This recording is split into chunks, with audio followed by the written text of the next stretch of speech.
Hello everyone, yes स्वागत आप सभी का डीके स्टडी चैनल पर इस नए लेक्चर के साथ। चलिए आज क्लास में बात करेंगे छोटा सा टॉपिक जिसका नाम होगा स्थिर अनुपात का नियम। यस, जिसे हम कहेंगे law of constant proportion. Yes, ये क्या होता है? ओ माय गॉड, तो ये होता है रासायनिक संयोजन के नियम के अंतर्गत एक प्यारा सा छोटा सा जबरदस्त नियम। यस, रासायनिक संयोजन के नियम के अंतर्गत तमाम नियम होते हैं जिसकी कहानी पहले भी हम बता चुके हैं। क्लास 11th का ये टॉपिक है, जबरदस्त टॉपिक है। ये chapter first that means some basic concept of the chemistry का टॉपिक होने वाला है।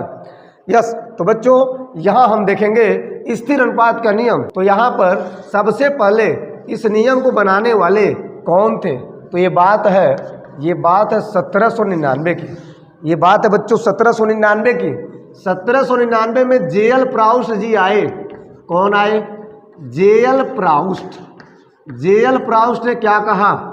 जेएल प्राउस्ट ने 1799 में बोला कि जब हम किसी तत्वों के माध्यम से यौगिक का निर्माण करते हैं, किसी अणु का निर्माण करते हैं या उनका संगठन करते हैं, तो वहाँ पर वो संगठन किस विधि के द्वारा हो रहा है उससे कोई फर्क नहीं होता है। चाहे जिस विधि से एक यौगिक बनाई जाए, चाहे जिस विधि से एक यौगिक का संगठन किया जाए, उसमें तत्वों का अनुपात हमेशा बराबर होता है। उनके परसेंटेज होती है, उनका जो अनुपात होता है वो निश्चित होता है, वो चेंजेस नहीं हो सकता, वो बदल नहीं सकता। ये बस एक लाइन, ये मोटी मोटा भाषा में जो एक लाइन कहे थे वही आज लाइन हेडलाइन बन के रह गई है, वही आज एक नियम बन के रह गया है। तो बच्चों सबसे पहले क्या करेंगे, यहाँ पर इनके नियम को पहले हम लिख लेते हैं, फिर उसको हम समझते हैं एक क्वेश्चन के माध्यम से, तभी जाके पूरा 100% क्लियर होगा। ऐसे कुछ नहीं होता है। पहले हम समझते हैं क्या बोला इन्होंने, क्या बोला देख लो जरा। इस नियम के अनुसार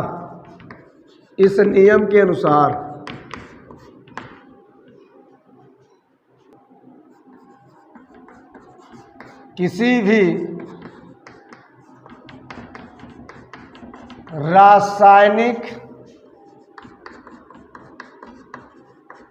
यौगिकों का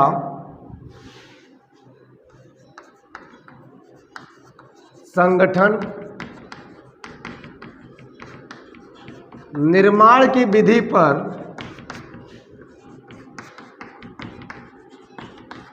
निर्भर नहीं करता।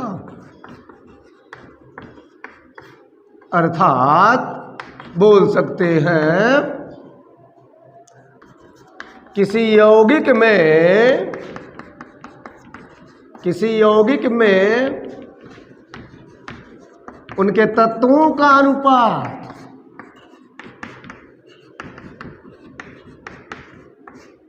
हमेशा समान होता है या समान रहता है। समान रहता है बच्चों, चाहे वो किसी भी विधि से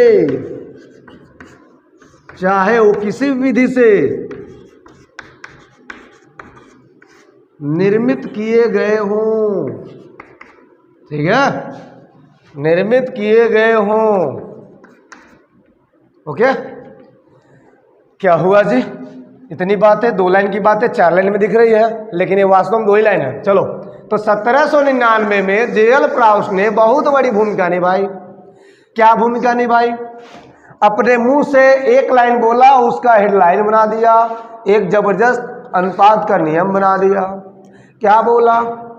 शब्द से ही क्लियर होता है। स्थिर मतलब अस्थायी, अनुपात मतलब जो जितनी मात्रा में है, नियम मतलब जो दे दिया वो नियम बन गया, बस एक सिद्धांत।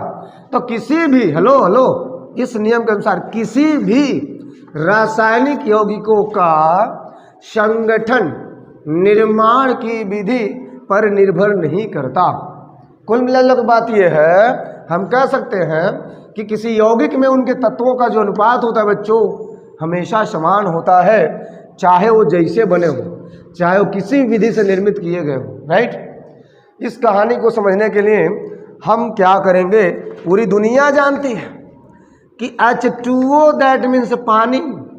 अब इस पानी में H2O में हाइड्रोजन और ऑक्सीजन को देखा जाए, इनके अनुपात को देखा जाए, तो इनके अनुपात दो तरह से हो सकते हैं जी। अगर हम H2O को ध्यान से देखें तो यहाँ पे आपको क्या दिख रहा है, इसमें दो बातें आपको देखने को मिलेगा। तो पहली बात क्या, देखो जरा, यहाँ पर हाइड्रोजन 2 है, तो आप सभी जानते हैं कि 2, ये परमाणु भार को हम देख रहे हैं, देखना ध्यान से, 2 का मतलब क्या, एक हाइड्रोजन का एक परमाणु भार, 2 का 2 हो जाएगा, तो संबंध एक ऑक्सीजन का 16। तो बच्चों 2 1 कम 2, 2 8 है 16, एक संबंध 8, ये सरलतम रूप होता है। तो एक संबंध 8 क्या है, यह एक अनुपात है, ये दुनिया में बदल नहीं सकता। एक संबंध 8 जो अनुपात है, ये है द्रव्यमान के अनुसार, किसके अनुसार, द्रव्यमान के अनुसार। ओके, दूसरी कहानी क्या है बच्चों, दूसरी कहानी है 2 संबंध 1, 2 का मतलब द्वितीय ठो, 1 का मतलब एक ठो, मतलब 2 ठो हाइड्रोजन और 1 ठो ऑक्सीजन। तो क्या लिखेंगे, परमाणुओं की संख्या के आधार पर, यानी कि परमाणु के आधार पे, परमाणु के अनुसार या परमाणु के आधार पर, ठीक है। तो ये जो कहानी है ये है H2O के लिए, पानी के लिए, कि पानी में अगर हम इनके अनुपात को देखें, देखो पानी चाहे जैसे बनाया जाएगा, पानी के निर्माण की विधि क्या, उससे कोई फर्क नहीं होता है, लेकिन H2O में जो हाइड्रोजन होगा और जो ऑक्सीजन होगा, उनका जो अनुपात होगा वो वास्तव में हर जगह बराबर होगा, हर जगह बराबर होगा। एक संबंध 8 हमेशा रहेगा द्रव्यमान की दृष्टि से, जब भी आप देखेंगे, 2 संबंध 1 परमाणु के आधार पे आप जब भी देखेंगे। लेकिन इस पूरी कहानी का एक छोटे से एग्जाम्पल से कोई मतलब नहीं आता है। इस पूरी कहानी को समझने के लिए यह छोटा सा एग्जाम्पल आपको क्लियर नहीं करा सकता है, या यह इनफ नहीं है, या यह बहुत ज़्यादा सटीक जवाब नहीं दे रहा है। तो चलिए सटीक जवाब देने के लिए हम एक गजब सा क्वेश्चन लेंगे, जिसे आप देख करके पहले संतुष्ट हो जाएंगे, यानी जिसे आप देख करके आप पूरा क्लियर कर लेंगे। आपके मन में जो डाउट चल रहा, क्या सर H2O से काम चल जाएगा, तो मैं कहता हूँ नहीं चलेगा, जितना हो सके उतना एग्जाम्पल करिए, नियम कैसे तैसी हो जाएगी, राइट। चलिए आगे बढ़ते हैं, एक छोटा सा क्वेश्चन देखते हैं। यहाँ तक अगर आपकी इच्छा हो तो स्क्रीनशॉट लें, अन्यथा आगे बढ़ें। चलिए तो अब हम देखते हैं क्वेश्चन। फाइनली बहुत प्यारा सा क्वेश्चन लिए हैं, जैसा कि आपकी स्क्रीन पे दिख रहा है, यहाँ पे लिख दिया गया है। ओके, तो पहले क्वेश्चन को रीड करेंगे, फिर सॉल्व करेंगे, फिर नियम को सेटिस्फाइड करेंगे। इस क्वेश्चन को मैंने क्यों लिया है, ये बहुत बड़ा रहस्य है। चूने को गर्म करके प्राप्त किए गए 1.4 ग्राम कैल्शियम ऑक्साइड में 0.4 ग्राम O2 उपस्थित थी। ओके, कैल्शियम और ऑक्सीजन, दैट मीन्स कैल्शियम और O2 के संयोग से बनाई गई 3.5 ग्राम कैल्शियम ऑक्साइड में 2.5 ग्राम कैल्शियम पाया गया। क्या बात है, जबरदस्त बात है, बड़ा शानदार क्वेश्चन कह रहा है, इधर का उधर कह रहा है। तो यहाँ पे बच्चों 2 कंडीशन है, पहले तो चूना गर्म करके इतना हुआ, फिर यहाँ पे इसको मिला करके, मतलब संयोग करके एक और कैल्शियम ऑक्साइड बन रहा है, तो 2 बार कैल्शियम ऑक्साइड दिख रहा है आपको। तो ये क्या मैटर है, क्या माजरा है, इस चीज़ को हम समझेंगे। यहाँ पर मिला जुला की बात यह है कि 2 को आपको एक्सपेरिमेंट करना पड़ेगा, 2 प्रयोग करना पड़ेगा। अच्छा जी, तो यहाँ पर सॉल्यूशन में जो सॉल्यूशन होगा उसमें सबसे पहले क्या होगा, तो हम करेंगे फर्स्ट एक्सपेरिमेंट यानी कि फर्स्ट प्रयोग। तो पहले प्रयोग में क्या होगा, पहले प्रयोग में होगा चूना को गर्म करिए तो कैल्शियम कार्बोनेट, ओके, और जब हीट देते हैं बच्चों, यहाँ पे जब गर्म करते हैं तो ये बड़े खटखट टूट जाता है, कैल्शियम ऑक्साइड प्लस यहाँ पे कार्बन डाइऑक्साइड, ठीक है। तो यहाँ पे इसकी कहानी से कोई लेना देना नहीं है, लेकिन यहाँ पर इसकी कहानी से लेना देना है, कैल्शियम ऑक्साइड अगर बन रहा है तो। अब क्या कर रहा है, जरा विचार करें। फर्स्ट एक्सपेरिमेंट में चूना को गर्म किया गया और प्राप्त किया गया इतना ग्राम कैल्शियम ऑक्साइड। तो कैल्शियम ऑक्साइड की मात्रा कितना है, 1.4 ग्राम। ध्यान लिखिए, कैल्शियम, चूंकि कैल्शियम ऑक्साइड की मात्रा बराबर दिया 1.4 ग्राम, ओके। और कह रहा है इसमें ऑक्सीजन की मात्रा थी कितना थी, 0.4 ग्राम इसमें, तो लिख लेना। एंड कैल्शियम ऑक्साइड में O2 की मात्रा, ऑक्सीजन की मात्रा कितना है बच्चों, 0.4 ग्राम, राइट। आज साथ ही साथ ये मात्रा निकल गया। अब इस मात्रा को अगर हम परसेंटेज में देखें तो क्या होगा, विचार करें। परसेंटेज हम क्यों कर रहे हैं, देखिए परसेंटेज से जो बातें होती है वो ज़्यादा स्पष्ट होती है, यानी कि लगभग परसेंटेज में वो चीज़ें बराबर आ जाए तो हमारा काम बन जाएगा। मिला जुला टारगेट ये है कि दूसरे एक्सपेरिमेंट में जो चीज़ आएगा वो पहले एक्सपेरिमेंट जो चीज़ आएगा, यानी कि दोनों का, किसी हम तत्व को लेते हैं तो दोनों तत्वों का जो मात्रा होगा वो परसेंटेज में या किसी भी तरह से बराबर आना चाहिए। ठीक, तो पहले तो हम बात करते हैं कि कैल्शियम ऑक्साइड में कितना दिया हुआ है।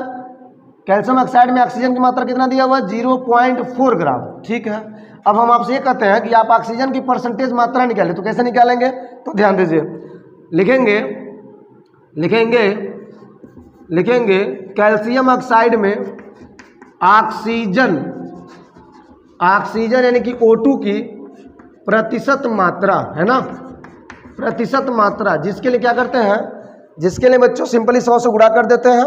कुल ही मात्रा में ऑक्सीजन की मात्रा, कुल ही मात्रा नीचे, ऑक्सीजन की मात्रा ऊपर, उसमें 100 से गुणा, मतलब जिसकी मात्रा परसेंटेज में निकाले उसकी मात्रा को ऊपर रख देना। ओके, और पूरा मात्रा में जिसमें से उसको निकालना है, तो किसमें से, कैल्शियम ऑक्साइड में से ऑक्सीजन को निकाला जा रहा है, तो कैल्शियम ऑक्साइड की मात्रा कितना है, 1.4 ग्राम, और परसेंटेज के लिए 100 से गुणा कर देंगे। राइट, अब इसको हल करेंगे बच्चों तो कितना आएगा, ध्यान दें, इसको जब आप हल करेंगे तो पहले तो कटेगा 2 दूना 4 और ये 7 दूना 14, यहाँ पे 200 में आप 7 से भाग करें, 200 में आप 7 से भाग करेंगे तो मिलेगा 0.2857 करके मिलेगा। राइट, और जब इसको आप 100 से गुणा करोगे ना तो ये मिल जाएगा, फाइनली बच्चों मिल जाएगा 28.57%। ओके, तो जो 28.57% है वह है ऑक्सीजन की प्रतिशत मात्रा, किसमें बच्चों, कैल्शियम ऑक्साइड में। ये एक कहानी है, यह एक एक्सपेरिमेंट है। अब हम दूसरे एक्सपेरिमेंट की बात करते हैं। तो अगर हम सेकेंड एक्सपेरिमेंट की बात करें तो जरा ध्यान दीजिएगा, इसमें क्या बोला, उसने बोला कैल्शियम को और ऑक्सीजन को उठा कर संयोग कर दो। ओके, तो दूसरे में कैल्शियम उठाया, ऑक्सीजन उठाया, संयोग कर दिया, बन गया भैया लीजिए कैल्शियम ऑक्साइड। बैलेंस नहीं तो बैलेंस कर लेंगे, इसकी कोई दिक्कत है नहीं। ठीक है, अच्छा, जब संयोग करके बनाया गया तो बनाई गई में 3.5 ग्राम कैल्शियम ऑक्साइड पाया गया, 3.5 ग्राम कैल्शियम ऑक्साइड पाया गया, और उसमें 2.5 ग्राम कैल्शियम पाया गया। अच्छा, इसकी मात्रा है 3.5 ग्राम, इसकी मात्रा कितना है, इसकी मात्रा है 3.5 ग्राम, और इस 3.5 ग्राम मात्रा में, इस 3.5 ग्राम मात्रा में कैल्शियम की मात्रा दिया हुआ है कितना ग्राम, 2.5 ग्राम। तो यहाँ लिख लेना, यहाँ लिख लेना, यहाँ लिख लेना कैल्शियम की मात्रा, कैल्शियम की मात्रा लिख लेना 2.5 ग्राम। ठीक है, अच्छा, कैल्शियम ऑक्साइड टोटल की मात्रा 3.5 ग्राम दिया, और कैल्शियम की मात्रा किसमें, कैल्शियम ऑक्साइड में कैल्शियम की मात्रा 2.5 ग्राम। तो आपसे प्रश्न है, यहाँ पर ऑक्सीजन की मात्रा निकला हुआ है, यहाँ पर फाइनली ऑक्सीजन की प्रतिशत मात्रा निकला हुआ है, तो यहाँ पर कैल्शियम की मात्रा निकालने से कोई फायदा है, नो। तो किसकी मात्रा निकालेंगे, ऑक्सीजन की मात्रा। तो एक काम करिए, कैल्शियम को रहने दीजिए, ऑक्सीजन की मात्रा निकालिए। तो यहाँ क्या करेंगे, यहाँ लिखेंगे, यहाँ लिखेंगे ऑक्सीजन की मात्रा, ऑक्सीजन की मात्रा, तो क्या होगा, सबसे पहले ऑक्सीजन की मात्रा कुली में से, यानी 3.5 ग्राम में से अगर 2.5 ग्राम कैल्शियम दिया है तो इसका मतलब ये है कि 3.5 ग्राम में से 2.5 ग्राम घटाएंगे तो ऑक्सीजन ना बचेगा। अच्छा, तो यहाँ लिखेंगे 3.5 ग्राम माइनस 2.5 ग्राम बराबर हो जाएगा 1.0 ग्राम, मतलब 1 ग्राम हो जाएगा ऑक्सीजन। अब बच्चों जो ऑक्सीजन की मात्रा है इसको आप परसेंटेज में कन्वर्ट कर दीजिए, बड़ा सुंदर तरीके से आपका रिजल्ट आ जाएगा। कैसे, देखिए जरा, देखिए जरा, यहाँ पर लिखेंगे, यहाँ पर लिखेंगे ऑक्सीजन की प्रतिशत मात्रा, प्रतिशत मात्रा, ये ऊपर वाला किनारे कर दे, नहीं तो मिल जाएगा कहीं तो गड़बड़ हो जाएगा। नहीं, ऑक्सीजन की प्रतिशत मात्रा, ध्यान दीजिएगा, इसका है ऑक्सीजन की प्रतिशत मात्रा बराबर हो जाएगा, देख लो जरा, कुल ही मात्रा कितना दिया, 3.5, तो 3.5 को नीचे रख देना। अच्छा, और ऊपर क्या रखोगे, 1 ग्राम, जिसकी मात्रा निकालना है, तो 1 ग्राम, और किससे गुणा करेंगे, 100 से।